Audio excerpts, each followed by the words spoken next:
Hello, everyone, and welcome to the Dr. Duke Show. I am he is I, and I am joined by Vicky McKenna, the one and the only, who, I stumbled there because I was also going to use a pronoun, and I don't know what your pronouns are. Yeah, well, I'm not a biologist, so I identify as, just whatever you want me to be. I don't care. I'm not. I won't do pronouns. That is one of those things that it's a line I have drawn. So you guess all by yourselves. Well, I can tell you this. If I'm ever forced to do it, I'm not going to do it anyway. But if I did, my pronoun would come with jazz hands every time. Him. And I would force everybody to do that anyway. I think I'd use A in men if I had to. All right. Good we got a little laugh here because this next story is something out of science fiction in the worst possible way. We have a company that is advertising the world's first artificial womb facility, an artificial womb facility. It's a creepy glimpse of pregnancy in the future. Take a look at this video to get us started. The facility features 75 highly equipped labs. Each state-of-the-art lab can accommodate up to 400 growth pods or artificial wombs. Every pod is designed to replicate the exact conditions that exist inside the mother's uterus. A single building can incubate up to 30,000 lab-grown babies per year. Ectolife allows your baby to develop in an infection-free environment. The pods are made of materials that prevent germs from sticking to their surfaces. Every growth pod features sensors that can monitor your baby's vital signs, including heartbeat, temperature, blood pressure, breathing rate, and oxygen saturation. The artificial intelligence-based system also monitors the physical features of your baby and reports any potential genetic abnormalities.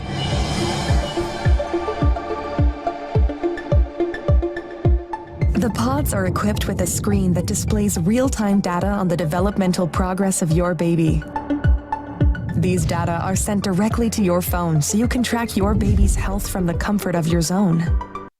I just want to, there's so many things we have to talk about. My God, just that last image, right? So you got a woman on her cell phone in her negligee, and the husband comes in and pushes her on the bed. Obviously, they're going to have sex. Now think about that. She's about to have unpregnant sex. Wild, sweaty jungle sex with her husband while the husband is checking whether or not the baby that they didn't conceive in her womb, how it's doing. I mean, is that just so not much creepy, weird stuff? Have we confirmed this is real? Just because it's a scene out of The Matrix. It's a scene out of Star Trek. It's so bizarre and so inhuman and so off-putting and so revolting that you've got to wonder if this is real. Assuming that it is, and frankly, given the way the utilitarian left thinks and speaks and acts, I guess certainly there are people who think this would be wonderful, but you're now trying to decouple humanity from humanity.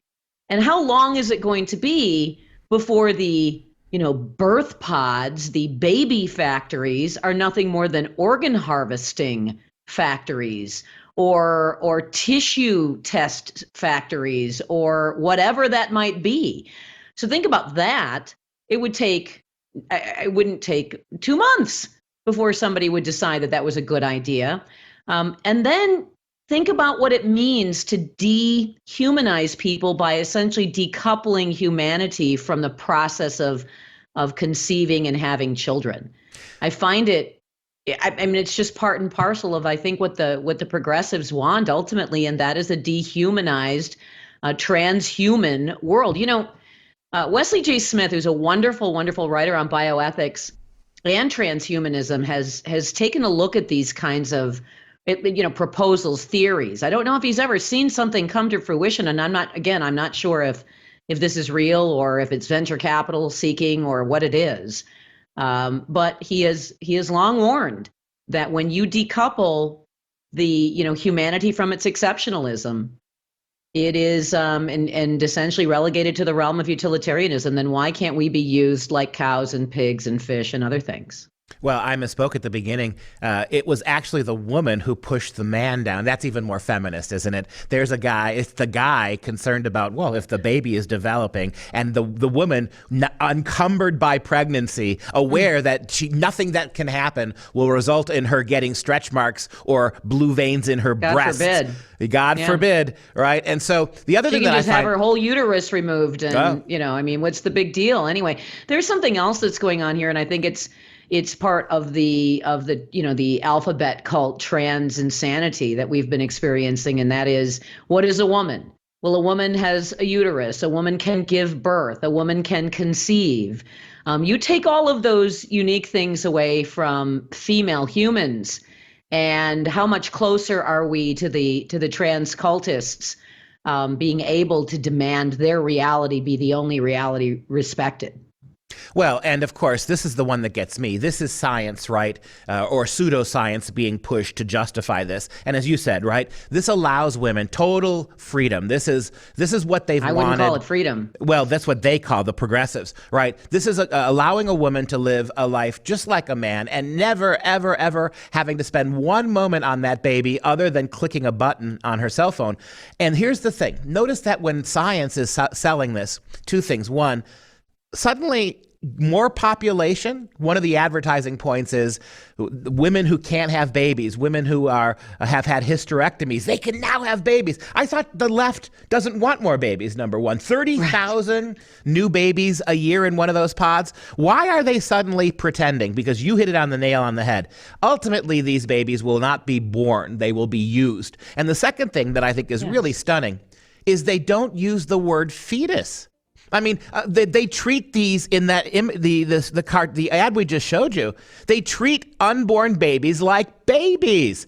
They can be spoken to. You can communicate with them. They can listen to you. If all that's true, then clearly the left's argument for abortion, that these children are just clumps of cells, is a lie that the scientists are admitting right there. But if you're willing to allow yourself to have humanity erased and the exceptional nature of humanity erased, then what is exceptional about those babies?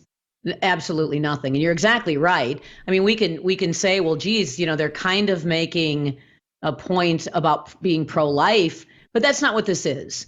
That is perhaps a comfort or a cope that people will seek out as well. At least, it's celebrating the idea of life. It's called ecto-life. But that's not what this is about. This is about taking the unique and special and exceptional nature of human beings. We are uniquely endowed with consciousness. We are uniquely endowed with the ability to process morality. And you are essentially making us, exactly the same as any other animal. When you take away the fact that, the way humans reproduce is by having sex and women carrying children. It's just not, it isn't life. This is slavery. What I see in that image, in that video, that creepy video, which again, I am still wondering is this real? Is slavery. And if we're not special, then what's the argument against slavery? What's the argument against captivity for animals? What's the argument against having herds of cows in a fenced-in area and forcing them to perform a chore? What's the argument against doing that to people, which of course would be slavery? The entire moral structure of what it means to be human is gone. It is interesting too that the vast majority of the babies that you see in the advertisement are white, Yes. which is it kind of stunning, isn't it? Only rich white people are going to be doing this. And Yeah. You know, I wonder if they figured out that if they were Black and Hispanic babies in those pods, that there would be much more backlash than to see white babies floating like that. I just wonder about that because, and another thing that gets me too, notice how they talk about your baby will be incubated in a germ-free, and the minute we will track immediately for genetic defects. So what if your child, as it develops, has a cleft palate? What if a club foot? What if? You know the answer to this, right? And the question then becomes, because they're the ones. If there's nothing special about humanity, then what's wrong with just disposing of the defective humanity? And that is the transhuman and utilitarian philosophy. There's in their mind, these children who have defects would be a burden. Very much. Has everybody seen the movie Gattaca? I mean, it's like I'm looking at a plot from a marginal dystopian science fiction movie, and a whole bunch of people are standing around me saying, hey, now, that seems like a great idea. Maybe we should do that. You know, it's very much like the island as well. There's a lot of this kind of stuff. And those pods, I mean, you know, it's funny, isn't it, that 70 years ago, pods were what aliens came to take us over with. And now we're divorcing childbirth from mothers' bodies. In other words, not enough mothers terminate their own babies or refuse to have them. So we will create babies for them. And that, again, at what point do those babies cease to belong to the mother and father at all? I would love to see the waiver you would have to sign to take advantage of this program. And then you know, certain you know, after a certain number, the company takes custody. We can't even call it custody. Takes ownership of the biomaterial, which is, I mean, again, eventually what you're going to see. What about this? How will you know if they're just making one baby with the tissue you provide? How do you know that? How do you know in a different lab there are multiple versions of your baby being made and harvested? How would you know that? I'm still just too, you know, overwhelmed by the concept that anybody thinks this is a good idea. You wouldn't know, obviously. Again, this is about the use value of people. They're for, I mean, when are we going to start eating them and calling it recycling? Really? When are we going to start, you know, composting people in the backyard and growing beans and they would cabbage and they would be soylent white, would they? Not soylent green. Soylent white, like white meat on the menu. It's for supper. It's what's for supper.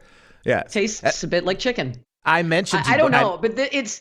If you just kind of cruise around the thought leaders on Twitter, you can see a philosophy that certainly supports the idea of looking upon humans for, you know, their capacity to serve you. And these are the people who scream white supremacy and, you know, slavery and reparations. And here they're looking for ways to, you know, to create, you know, a slave force, essentially. And the slave force, not for labor, because the labor, we're all going to be wards of the state if AI actually is allowed to proliferate without control. And so far it has, with people pretending that, you know, that massive global multinational tech companies that are pursuing that technology, you know, are in fact just the free market at work. I mean, if we're that dumb, then we won't have jobs. So what are we going to do? Sit idly around, not create children, not raise families or anything like that? And by the way, how long would it be before the child, you know, because it's really a pain in the neck, right? To have a baby and have to feed a baby and have to raise a baby and have to teach a baby and all of those things before that's on autopilot as well. I mean, we already have parents of means who are willing to let, you know, taxpayers fund the feeding of their children at breakfast, lunch, and dinner. So this is, what do you do with the babies? What you do is you take a heart, you take tissue, you take corneas, you take eardrums, you know, you take cell cultures, you experiment on them. You try to make it so the privileged elite who have the wealth to do this, as they're destroying humanity and the very concept of what it means to be human. And you know, you're giving them the ability to live forever, perhaps. I don't know, because they don't want to die. That seems abundantly clear. And so it seems like they're just crafting ways that they can stick around and, I guess, wreak as much havoc and create as much misery for everyone else. By the way, the rest of the planet, people in Africa, people in India, people in China, people in Brazil, they're all going to be doing it the old-fashioned way. But they will be considered burdens at that point. Well, at some point, as you said, this is going to be a global mandate. And the other thing that's interesting about this is, on another front, the progressive LGBTQ WTF crowd, by taking away the responsibility of bodily delivering children and incubating them and gestating them, you're making it one step closer, or actually 3 or 4 steps closer to argue that women are indeed just men, right? That right, you take away from them one of the main functions of women. It's the main thing. It's the main thing.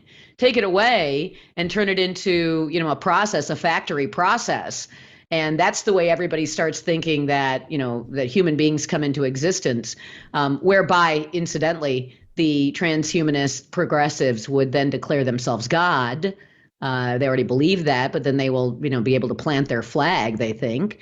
But yeah, what on earth is our argument going to be of something special about the female human being that differentiates her from a man, especially if that man decided to go and have gender-affirming surgery to make himself look as close to female as he possibly can. I mean, it's about altering reality and manipulating reality in a way that only serves a certain tiny group of people's purpose. Well, it also implies subtly, right, that once you commit to pod babies, then wouldn't sterilization be the only way to make sure that now that you've got your pod babies going, we don't want to risk, right? Well, and think of this, as I said, people in Africa and India and Brazil and China will be doing this the old-fashioned way. Probably not. At that point, we'd probably be at forced sterilization, so that only special people, only people who are worthy, will be able to have a pod baby, and only a pod baby. We are so far down the road. We're not at the beginning of the road of the Brave New World. We're way, way down the road, and trying to turn around now, I'm not sure how many people even recognize they've been wandering this long, let alone could find their way back if we gave them a map. Well, we need to take one step back from the future and look at the now. And the now is, how did we get intellectually to the point where this was even a thing, where anybody would think this is a good idea? Let's take a look at everybody's perfect definition of a undereducated, overpaid mimbo, for lack of a better word. I know that's a man, and you can't, her own self-sterilization, so to speak, makes me use that term. Chelsea Handler, who is terminally unfunny, who is incredibly untalented, and nevertheless, she is, for whatever reason, a media star because in her vapidity, her left-wing, unassailable left-wing bona fides are manifest at all times. She made a video in which she argues, you just watch this. This is a day in the life of a childless woman. I wake up at 6 a.m. I remember that I have no kids to take to school, so I take an edible and go back to sleep. I wake up at 12:30 p.m. I put on my most impractical and stylish shoes since I won't be chasing a child around the grocery store. I go to my fave spot in Paris to grab a croissant. I do a meditation sesh on the plane since I have no screaming kids, allowing me all the time in the world to become enlightened. And that's a day in the life of a childless woman.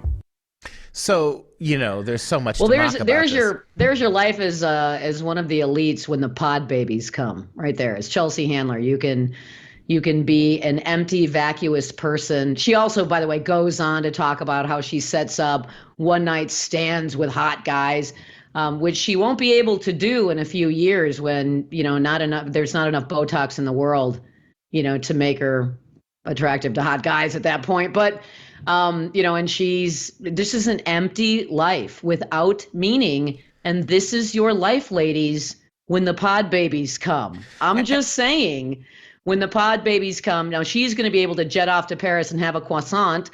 We won't be able to go anywhere because climate change.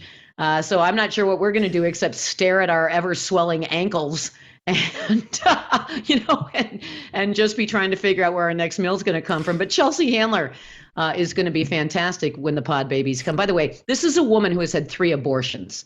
And that's what she did. She killed her children so that she could have that empty life, that sad, pathetic, empty life. So, first of all, why in the world are you setting your alarm clock for 6 o'clock just to wake up by the alarm clock? So she can have an edible and fall back asleep stoned to the bejeebers. No, what she says is, she sets her alarm, she gets up at 6 o'clock to remember that she doesn't have children, and then she goes back to bed. And by the way, notice the rich white privilege of this woman, that she's got the money. What does she think actual women do? Do you think that just because you don't have babies, suddenly you're a millionaire? That you don't have babies, you can sleep in till 12:30? Because you don't have babies, right? You can wear your most extravagant high heel shoes everywhere you go, to the gym, apparently you wear them to the doctor's office. This is so divorced of reality that it fits very nicely along the story of the pods. But it's just it's an extension of Sex in the City. All these women who were just without men, and career women with lots of money. And I mean, it's a fantasy. This is just a fairy tale. It's a really ugly fairy tale with a bad end, because what they don't show is when Chelsea Handler is 75, 80 years old and she's, rotting away from whatever cancer it is that she has gotten because she has taken such poor care of herself for so long, that she's alone. That's what they're not showing. Dead alone. Suffering, wasting away all by yourself because all your other gal pals who did the exact same thing, couldn't be bothered to help you out because they're selfish, vacuous women too. By the way, on this waking up at 12:30, I don't think I've woke up at 12:30 since college. And honestly, I don't even know if I ever rolled out of bed at 12:30 in college. In my life, I don't even know how you could do that, without being incredibly sick or hungover. Well, the Chelsea and again, she said she wakes up and drinks wine for breakfast too. Right. Video. Right. The problem with this is manifold here, but you mentioned the Sex and the City women and in the context of Chelsea Handler. And remember, women like this in that show, they completely did what they said feminists were angry about. They objectified men. Remember Mr. Big, who got that name not because he was tall, right? And so, in other words, when you are the liberated kind of woman that Chelsea Handler is, you behave exactly the way you condemn men for behaving, and they're too hypocritical and shallow to even see that. Yeah, and the reason why it's off-putting is because it doesn't fit with women, does it? It doesn't fit when women behave in crass, vulgar ways like that. So, you can, yes, you're exactly right, the hypocrisy, but feminism was always about hypocrisy. It's at the very core and foundation of the ideology. But, to the point of objectifying men, what ultimately happens? When there isn't a syringe of Botox big enough to fix that giant furrowed brow that age is bringing on, and you have had your 4th facelift, and the next one is going to make you look like Michael Jackson, right? Where are those men going to be that you have been objectifying, not holding your hand as you suffer and die, inevitably, as we all will, at the end of life, in her case, at the very bitter end. I can answer where the men is going to be. It's going to be the man who holds the syringe, not with Botox, but who's going to put her to sleep forever in some Canadian. At that point, euthanasia will be okay. You got it. True. And rather than lose Don't worry, your looks, we have pod babies. And rather than lose your looks, if you're Chelsea, although she's already lost them, better to be dead. And that's going to wrap up this show. A very, I think, important one. If you have any questions, comments, or want to support the show, simply visit drdukeshow.com. For all of us at the Dr. Duke Show, thanks, and we'll see you again. And thank you, Vicki.